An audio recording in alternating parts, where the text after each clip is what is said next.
a lot of historians have suggested that President Kennedy's assassination, in a way, was his fault because he requested that he have an open limousine for the day that he was to arrive, and that his security, you know how they typically chase behind the limousine?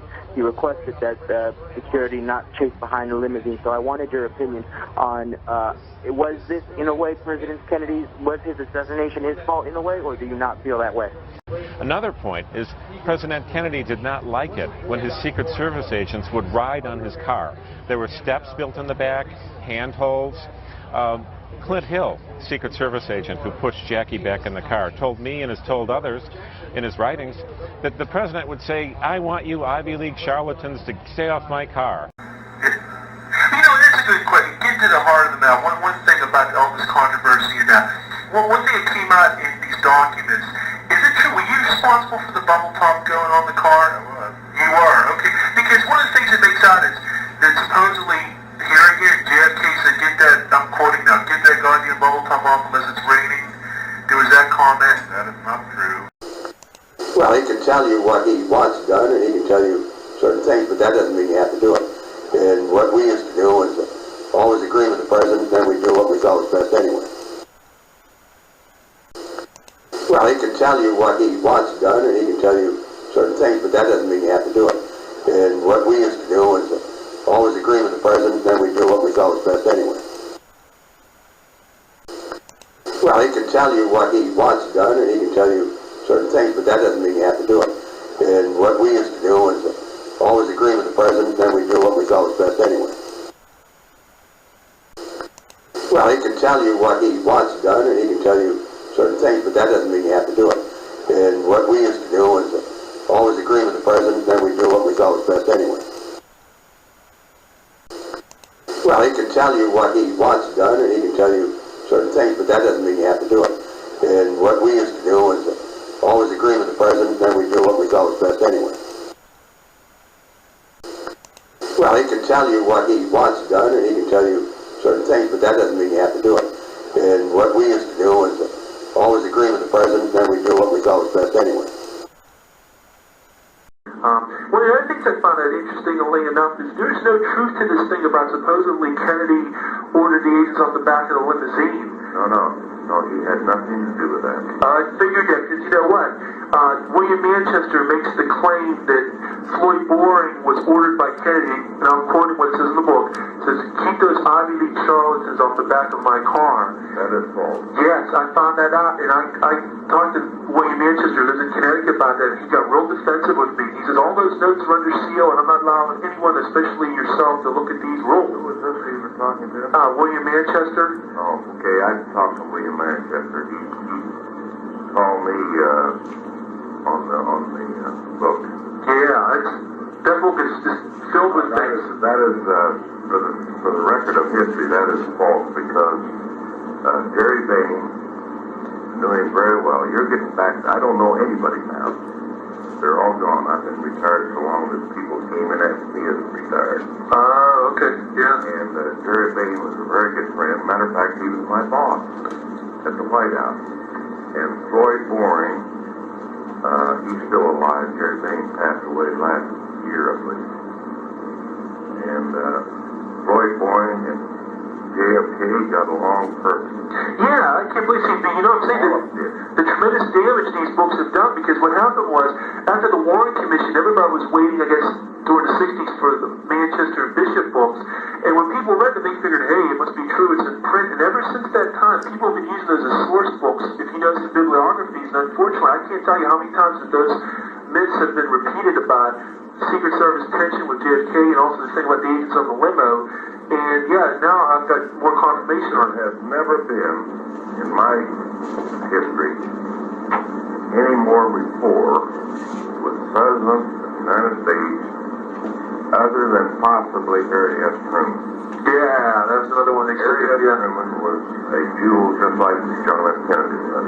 Yeah, they said the only thing that caused... I don't really have too much faith in that. No, it's bad. Oh, believe me, I'm not putting any stock into it. Just any read, you can't put a hell of a lot of stock. I'm finding that out. I tell you what, Sam, let's get that point. That this was true. Yeah, and I tell you what, I get people that argue with me about this. Oh, come on, Kennedy was one of the most tough to protect presidents. He always ordered the men off the back of the limo, and now I'm finding out that's not true. You know, because they say they make a big play about supposedly Ford. President Kennedy was one of the easiest ones to ever protect, and this is why most, I would say 99% of the agents, and I'd even like to go 100, but I like to leave the leeway, like the lefty. Leave room for a higher score. Right. He was one of the best presidents ever to control. Oh, okay. He trusted every one of them. Boy, I tell you what, this is amazing. That I like to know. I guess William Manchester got away with this at the time because he was such a highly touted journalist, and he had sort of that Kennedy authorization to do this book, and it just escalated from there. That's exactly. Yes. Yes. Did you have any occasion to speak to Mr. Manchester? Oh, okay. See, I wasn't involved in that at all. I had been on the trip before. February, the last vacation he had. Oh, okay, the one in Florida. That's right. Oh, okay, yeah. There's something relating in his book about that too. Supposedly, he makes it out like President Kennedy was real authoritarian and ordered the men off the back of the limousine. Well, that's not true. I didn't think that was either. Yeah, Rufus Youngblood, it was one of the things he told me. He says that don't believe Manchester or Bishop. It's very disheartening for being a young researcher looking at books and trying to sift out what's fact and what's not. And you know, the years, this is all becoming history now, and it's very discouraging to find certain things that are in print that aren't true. Right. And you gentlemen were there, and you would know best. And when you were saying that, I believe you 10 times more than I would, William Manchester. Yeah. Oh, well, you were there. That's the problem. But the most alarming thing about this is, sir, is he quotes you in the book, but you're not interviewed in the book in the back section. Oh, yeah. He says that supposedly President Kennedy told you, I'm quoting, keep those Ivy League charlatans off the back of the car. That doesn't sound like... okay. Boy, I tell you, this is amazing. I didn't think so either, because it was gracious enough to indicate all his interviews at the back section of the book, but your name wasn't there. Something, how can he get a direct quote from a gentleman he never spoke to? I never told him that. Yeah. Hey,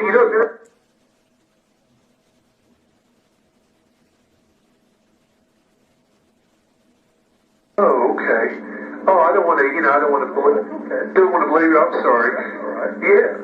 Okay. Yeah, it's because, boy, you really go a long way back, sir. You were involved with the attempted Blair House, the Truman, boy, did they ever, I know I'm throwing a lot of things at you at one time, sir, did they ever determine, was it you or Donald Byrd's, like whoever bullet actually hit one of the men? Because it says that, in one book I read... They never did prove it, although the guy said that the guy in the gray suit had hit him. That was Closet. Oh, okay. That was the only one that had a gray suit. I'll tell you what, I think that, I'm not trying to swallow your head up, but I think that's one of the most amazing acts of courage what you guys did that day, because that's never in Secret Service history is something like that happened to that grand scale. Right. Yeah, because, Dallas was just, it happened so quick, and that was not, they never returned any gunfire, but, that was a true test of, because even in the Reagan assassination test, no Secret Service men fired a gun. So actually, this was the first time, the only time maybe, ever in Secret Service history where that's happened. Yeah. But you know what? One thing I discovered, speaking of documents that came out, I was aware of this before, but Stuart Stott was also in Dallas. He was at the trademark. Oh, gee, I don't think so. Yeah, oh yeah. It says, according to this document, it says David Grant, Stuart Stott, a man by the name of Richard Johnson. Right. Boy, what's his other name? I can't think. Andy Berger. Right. Okay. It has Dennis Halterman, but it's scratched out. That's right. He passed away. Oh, okay. Yes, these documents came out piecemeal, and they're really hard to read. Now he passed away. That's the thing I doubted back he was there. Although I should know he was there because he died shortly thereafter.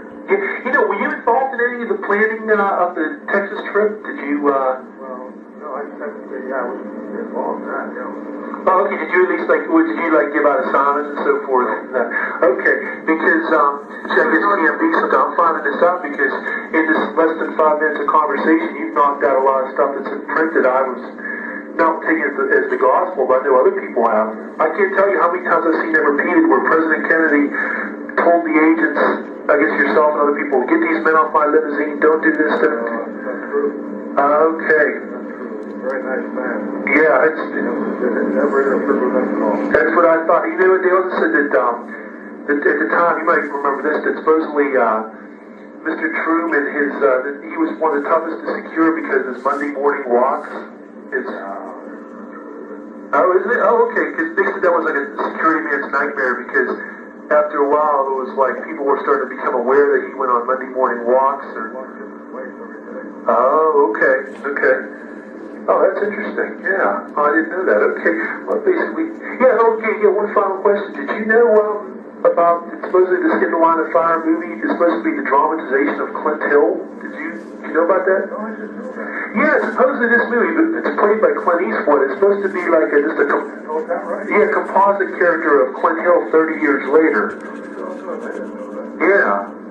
That's pretty interesting because when I saw the movie, I could see there was references to Dallas and some other things. And it was pretty, because in the movie he says that he went on to guard Mrs. Kennedy, and that's exactly what Clint Hill did.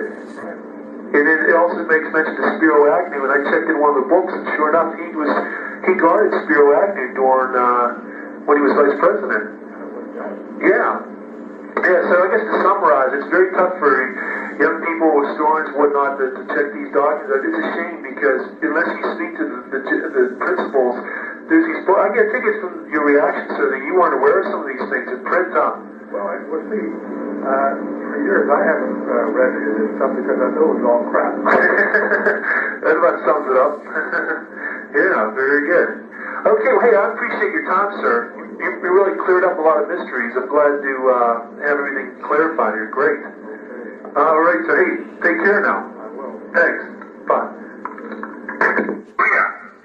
Yeah, definitely. Take the one from Kennedy and say that he didn't want anybody on the back of the car. Yeah, definitely. Take the one from Kennedy and say that he didn't want anybody on the back of the car. Kennedy and say that he didn't want anybody on the back of the car. See, that's exactly what I was saying. The one more.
you consider that a demotion?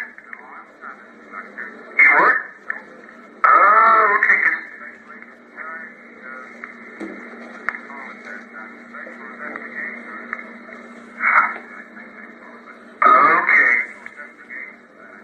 Okay, I'm trying to clear up some of that. Well, maybe it's apparently just some disinformation out there.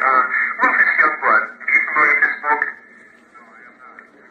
Oh, okay. He came out with a book roughly in the mid-70s, and he mentions the fact that you and Ms. Well, fact I put in quotes, that you and Mr. Boring became inspectors in the mid-60s. Maybe that was a bad terminology then, huh? Right now at Longhorn Steakhouse. Rufus Youngblood, I guess there was, Hill's still around somewhere. yeah, but he was on 60 Minutes about 20 years ago, but they showed an update last year. Him and his wife visited Dealey Plaza, and he finally got over, I don't know why he ever felt guilty about it in the first place. I guess Everyone felt that. The job to protect the president, that's all. Everyone felt that. yeah, that's true. I can see it. Well, you know what? I mean, in that short span of time, it would have been tough to have done anything. You know what I mean? Well, I know that's what you still have regrets, remorse, whatever. Who knows if they left guys on the back of the car or something? You never know. You second guess. You can hindsight yourself to death. You know what I mean? Well, I know that's what you still have regrets, remorse, whatever. Who knows if they left guys on the back of the car or something? You never know. You second guess. You can hindsight yourself to death. Question number 9. Did your father have any survivors killed over the assassination of JFK? For example, Mrs. Kennedy played the scene over and over in her mind, etc. To the best of my knowledge, my father had absolutely no survivor's guilt. I believe he figured that events were kind of out of their control. It was pretty common knowledge that a person riding in an open automobile was subject to a bullet at any time. There was really not much you could do if somebody indeed wanted to give up their life in the line of assassinating the president. He only did remark several times that he felt that one thing did kind of bother him about events that did unfold in Dallas. I believe earlier that morning when they left Fort Worth, Texas, heading to Dallas, that it was raining or drizzling or about to rain. And there was some discussion amongst the agents and the White House staff as to whether or not the president would need the hard Lexan bubble top type covering over the limousine when they got to Dallas. And they were going to make their mind up whenever they arrived, to the best of my knowledge, depending upon the weather. But sad to say that when they did arrive at Dallas, it was not raining. The decision was made, and I don't know by whom, not to put the bubble top on. President Kennedy always enjoyed riding in an open vehicle, and they certainly would comply with the president's wishes, and he would indeed choose to ride in the vehicle if weather permitted, and as it was not raining, the bubble top was not used. I think he thought perhaps had it been raining that day, that with the bubble top on, it might have shielded the assassin's view perhaps of the president, or it may have possibly deflected a shot, and the president might have been alive today.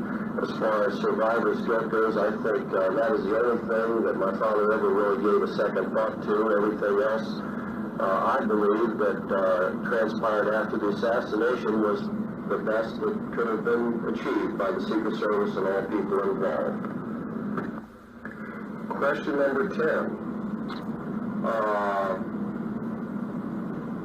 About suspects in a conspiracy theory with the recent spotlight on the Secret Service in general, and your father in particular. Several books mention that he turned around twice with his foot on the brakes and did not respond to Agent Kellerman's order to get out of line, we've been hit. I do remember vividly my father's recollection of the exact instant that he was aware that something did indeed transpire and things were not going as planned.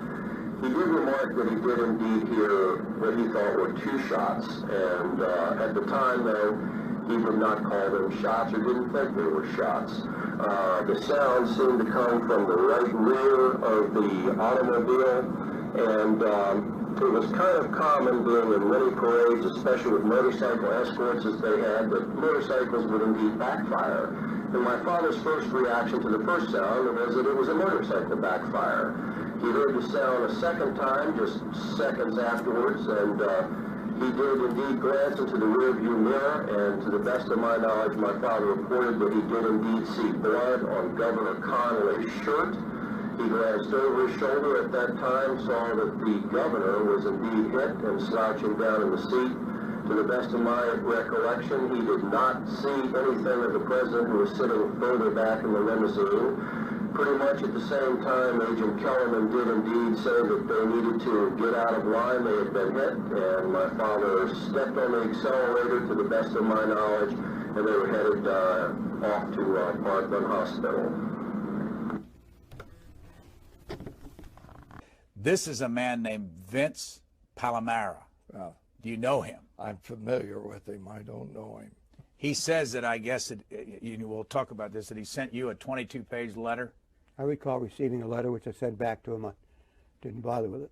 You didn't talk to him ever? He called me and I said hello, but that was about it. Yeah, Clint Hill is claiming that he returned my letter and he didn't bother with it. Okay? Lisa McCubbin, the co-author of Gerald Blaine's book, The Kennedy Detail, claimed on Facebook that he threw it in the garbage. Perhaps the biggest contradiction of all is Gerald Blaine was quoting from the letter to me when I spoke to the gentleman on June 10th, 2005. So we got three different stories. Clint Hill's claiming here that he returned it to me. He did not return it to me. I received his signed receipt that he received it. He did not return it. Lisa McCubbin is claiming that he threw it away without reading it. And the evidence that indicts them the most is Gerald Blaine quoted from the letter to me, again, on June 10th, 2005. And this man's name is Vince Palomara. He's a citizen who has taken it on his own to become an expert. He's from Pennsylvania, and I don't know him. I've never talked to him. I've just seen it on the web. And he is, I believe he's a graduate of Duquesne University. So let's watch this, and I'll get your reaction to it. Hi, this is Vince Palomara, the self-described Secret Service expert that Jerry Blaine accuses me of without naming me, okay? Back with my obsession about the Kennedy detail. I gotta read this. This is rich. Page 287. This is what Blaine's claiming Raleigh said. Raleigh turned to Jerry Blaine, and Jerry, since you were in the lead car, did you ever hear this over your radio as well? Yes, sir, I did. I heard exactly what Floyd just told you. The thing about this is the whole thing about the Ivy League charlatans thing. Jerry Blaine told me the Ivy League charlatans thing came from the guys. I can't remember who said it. Boy, his memory got real good 5 years later, because now he's claiming he heard it over the radio, Floyd Boring, okay? Just unbelievable. It's just amazing to me, you know? There never would have been a book if I didn't send a 22-page letter, okay, to Clint Hill that pissed him off so much that his very good friend Jerry Blaine came out with this book as a counter, okay? There's some nice things I recommend everybody to buy. I don't mind censorship. This is my First Amendment rights, okay? It's got some nice pictures, some nice non-assassination things, and there's even some good assassination-related things in here. But it's very obvious. It's other people picked up on it. That's why there's some really bad reviews on Amazon right now. Mine's the best of the bunch at 3 stars, too. It's very obvious it's a thinly veiled attempt to rewrite history and to blame President Kennedy without trying to blame him for his own assassination. First of all, his is not the best of the reviews. There are 7 with 5 stars, just in case for the record, that I saw today when I looked on Amazon. What's your reaction? Could you hear? Well, he wrote an assessment of the book about the first time about 5 weeks before it was released. The second time on Amazon.com, he and 4 of his friends, or 4 of his aliases, put a statement on assessing the book, a 1, a 2, and a 3. My assessment of Mr. Palomara is that he called probably all of the agents, and what agent who answers a phone is going to answer a question, was President Kennedy easy to protect? Well, probably he was too easy to protect because he was assassinated. But the fact that the agents aren't going to tell him anything, and he alludes to the fact that when I wrote the book, most of these people were dead. Well, I worked with these people. I knew them like brothers, and I knew exactly what was going on. And I always respected Jim Rowley because he stood up to the issue and said, look, we can't say the president invited himself to be killed, so let's squash this. So that was the word throughout the Secret Service. This is Rich. Gerald Blaine is saying, my assessment of Mr. Palomera is that he called probably all the agents, which is true. And what agent who answers the phone is going to answer a question, was President Kennedy easy to protect? You did, Mr. Blaine. February 7th, 2004 and June 10th, 2005 to be exact. And many of your colleagues echoed the same thing. That JFK was a very nice man, never interfered with the actions of the Secret Service, and did not order the agents off the limousine.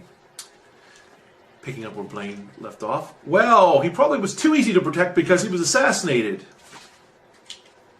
Jeez, that's really nice to know, Mr. Blaine. Again, a quote from Blaine here. But the fact that the agents aren't going to tell him anything, you told me a whole bunch of things in our 45-minute conversations, plural, ×2, on those dates I mentioned. And many of your colleagues told me much of value. And he alludes to the fact that when I wrote the book, most of these people were dead. Yes, it's very relevant. Again, back to Blaine. Well, I worked with these people. I knew them like brothers, and I knew exactly what was going on, and always respected Jim Rowley because he stood up to the issue and said, look, we can't say the president invited himself to be killed, so let's squash this. 47 years later in Blaine's book, as I've covered in my Citizens for Truth and Kennedy Assassination online reviews and my blogs and whatnot, he's claiming in his book that there was a morning of JFK's funeral meeting of the Secret Service that Chief Rowley said, look, we know the president ordered us off the back of the car, but we can't let the public know about this because then they'll think we're blaming the president for his own death. We got to cover this up. Ironically, by telling this sordid tale, that's exactly what the book achieves. It does blame Kennedy for his own death by revealing this meeting. I do not believe this meeting took place at all. I think it's a total fabrication. There is no evidence for it whatsoever. That's just my opinion, based on the fact that there's a lack of evidence. It's very slick, though, because there probably was a security meeting to discuss the upcoming walk to St. Matthew's Cathedral with Jacqueline Kennedy, Haile Selassie, Charles de Gaulle, and all the dignitaries. But the bottom line is everyone he's mentioning that attended this alleged meeting are long dead. There's no corroboration. And furthermore, the agents that spoke to me or wrote to me provided substantive details that go against this alleged meeting. The advance agents supposedly were told. No, they weren't. Winston Lawson told me in a letter, a complete stranger. Why would he lie? Said, I don't know of any standing orders for the agents to be up the back of the car. It never came to my attention as such. It never came to his attention as such. According to Jerry Blaine's book, there was a meeting. Mr. Palomera, there are a number of things that have happened, but he has no credibility. He's a self-described expert in his area, which I don't know what it is. He was born after the assassination, and he keeps creating solutions to the assassination until they're proven wrong. So he's... Yeah, like your attorney sending me a certified letter asking me to take down a blog where you guys were alleging I was saying that I was a co-author of the book. I wasn't saying that at all. I even noted it came from Lisa McCubben's blog. I was just advertising the book. But that was a shot across the bow, wasn't it, Mr. Blaine, to try to put a scare in me. Didn't work. The truth shall prevail. I know what you said. I know what all your friends said. I have letters of them. I have some of them on audio tape. It is what it is, to use the common vernacular. And a quote from your book where you say that I stabbed your brothers in the back with baseless accusations. Hey, don't kill the messenger for giving you bad news. These gentlemen, including yourself, told me what they told me to a complete stranger on the phone, and or they wrote it, put it in writing. I mean, the consensus is overwhelming. It's a landslide. that JFK did not order the agents off the back of the car, nor did he interfere with the actions of the Secret Service. You were a private in the Secret Service. Jerry Behn was the Douglas MacArthur of the Secret Service, #1 agent. His #2 assistant, Floyd Boring, also said the same thing. Kennedy never ordered the agents off the back of the car. So that's where I stand on the matter.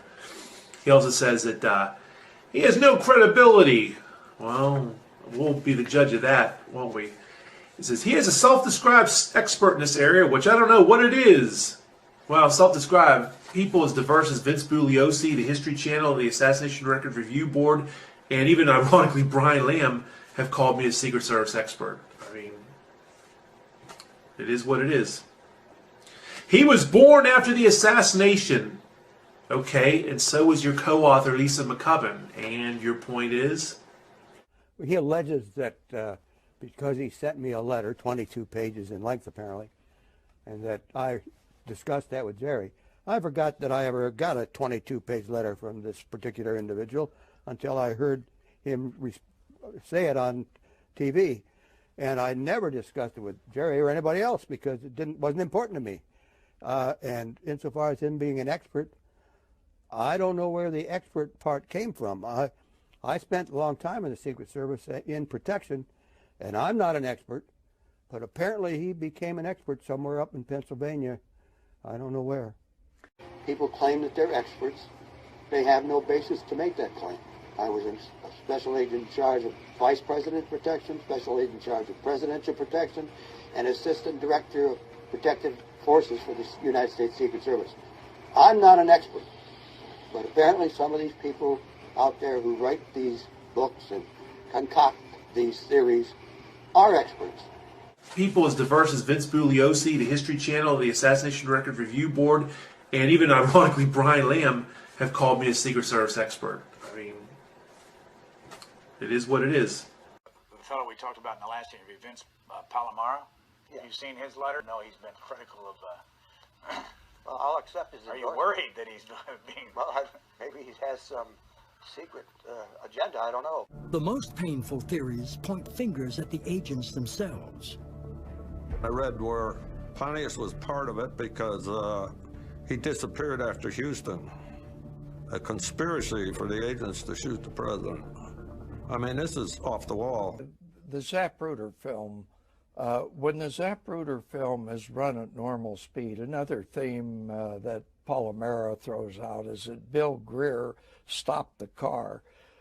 When it's run at its normal speed, you'll notice the car absolutely does not stop at all. This happened in less than 6 seconds after the president was hit in the throat and moving along. Then all of a sudden everybody broke down the Zapruder film to frame by frame, to slowed it down, and they created a myth to almost every frame of what was going on. And you'll notice too that when Mrs. Kennedy comes over after the first shot, she is directly in front of the president's face. And people have accused Bill Greer of pulling a gun out and shooting the president. He'd have had to shoot through the Conleys, and he'd have had to shoot Mrs. Kennedy. And the same thing holds for anybody on the grassy knoll. Had they fired, they'd have probably injured Mrs. Kennedy in it too. These are the myths that come about. People create a myth or a theory, but they forget all the other facts that are going on.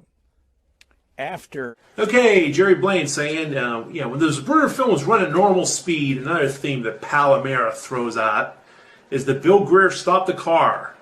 When it's run at normal speed, you will notice the car absolutely does not stop at all. Well, a couple things I have to say about that. Close to 60 witnesses, including 7 Secret Service agents and Jacqueline Kennedy, said the car either slowed down or stopped. Don't kill the messenger for giving the bad news. All these men and women said what they said, wrote what they wrote. Okay, they were all eyewitnesses. They were there, Jerry. You weren't. You were in Austin, okay? They said the car slowed down and stopped, or just slowed down. Not that they all said it stopped. And as far as it not showing in the Zapruder film, well, Louis Alvarez and other people studied the film, and actually you could see the car slow down. And the major issue is a lot of people think the Zapruder film was tampered with. I don't mean the crazy theories where it was a total cartoon nonsense like that, but frames were removed. All those witnesses, and now the Zapruder film doesn't show a dramatic slowdown like all those witnesses claimed there were. No one's buying it. Who had access to the Zapruder film? Who owned it at first? The Secret Service. Says it all. In this comment you make, this happened in less than six seconds after the president was hit in the throat and moving along. Oh, the president was hit in the throat, huh? In the throat. From the front? What's the deal with that? You know what it is? I don't know. You guys just can't get your story straight. You can't get your facts straight. At least if you guys are going to counter someone on the other side like me, be well prepared. That's embarrassing. Well, good luck making your money off the man that you were sworn to protect. Have a nice day. The most painful theories point fingers at the agents themselves. I read where Pontius was part of it because he disappeared after Houston. A conspiracy for the agents to shoot the president. I mean, this is off the wall. One of the agents shot him, and holy crap. Everybody's having a field day. One of the conspiracy theories is that the agents left the president's car unguarded just before the shots were fired. The motorcade had finished the crowd portion of the route and was about to hit the Stebbins Freeway. Therefore, going freeway speed, no agents were on the back of the car and would not ever be on the back of the car in those conditions. This thing about the freeway, they were going too fast, that's bunk, because there's many trips where the agents were on the back of the car at very fast speeds. This is the lead advanced agent for Dallas, Winston Lawson. Keep in mind, the lead advanced agent for Dallas, Winston Lawson. This is an amazing letter he wrote me in January 12th, 2004. I do not know of any standing orders for the agents to stay off the back of the car.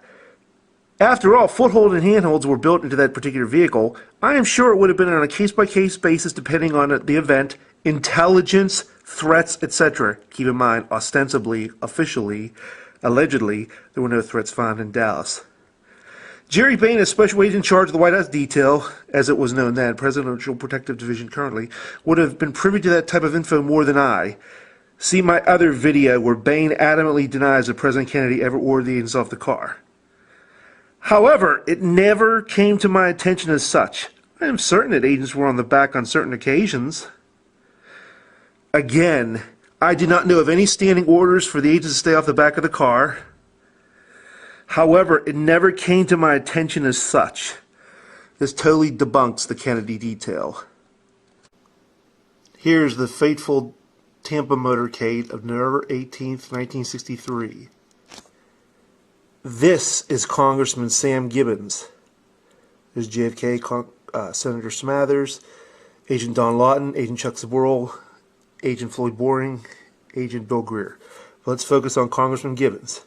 What did Congressman Gibbons have to say about the whole notion of JFK allegedly ordering the agents off the car in Tampa? Here's what he told me in this letter dated January 15th, 2004, years before the Kennedy detail saw the light of day.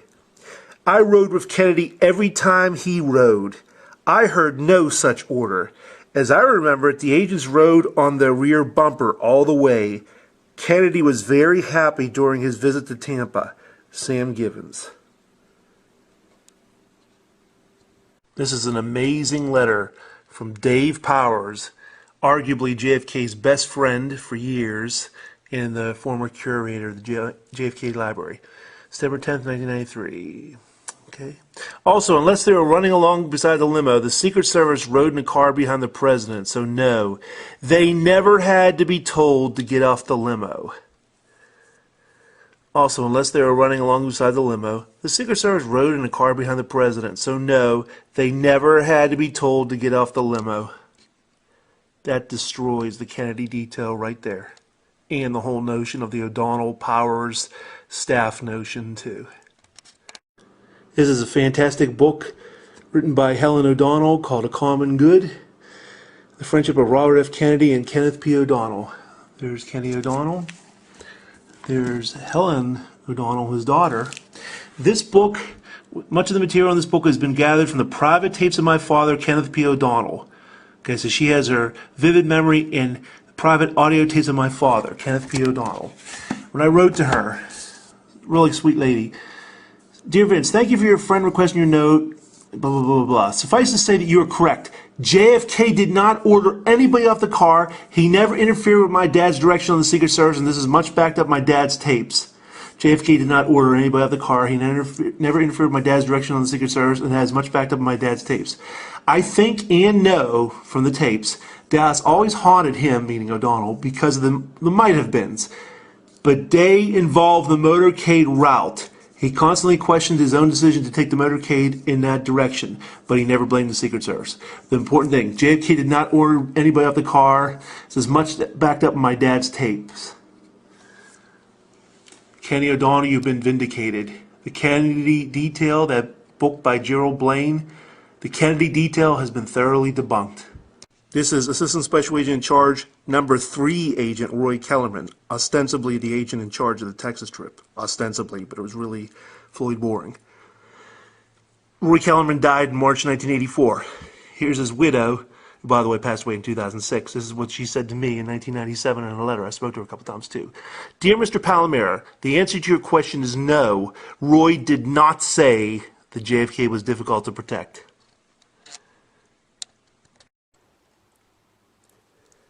These are photographs of motorcades, President Kennedy, 1961 through 1963. Former Secret Service agent Gerald Blaine, the author of the Kennedy Detail, would have you believe that the agents obscured the view of President Kennedy. This is total bunk, total bull. Here are the agents on the back of the car, June 1963. Here's Kennedy. Again, here's the agents, here's Kennedy. Look at all this room here. Look at all the people cheering on Kennedy. Are these agents obscuring the view of President Kennedy? I mean, you can't see him because the agent's on the back of the car? Totally ridiculous, totally fraudulent. The agent should have been there. This agent, Sam Sullivan, told me President Kennedy did not order the agents off the back of the car.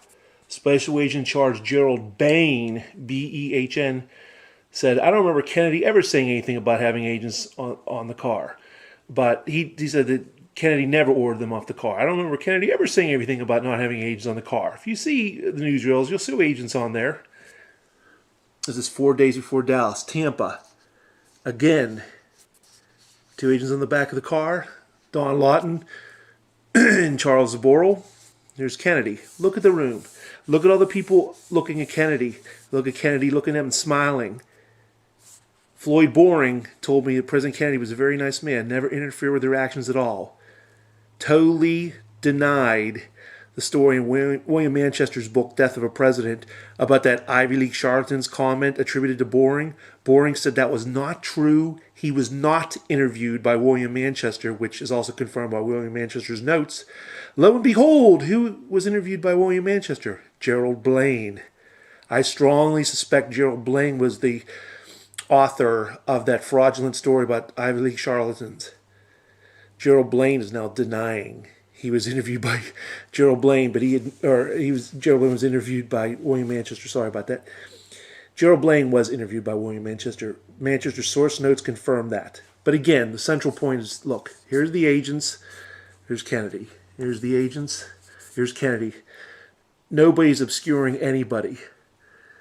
Again, here are the agents on the back of the car. There's even the bubble top, nice motorcycle. No one's being obscured by the agent's presence on the back of the car. Again, Bob Lilly told me the agents were often on the back of the car at very fast speeds. In fact, this article goes into detail about that. The procession moved too fast. It says BS about supposedly, they wouldn't have been on the car if the car was going fast, like entering the freeway. They reached speeds of 50 plus miles an hour.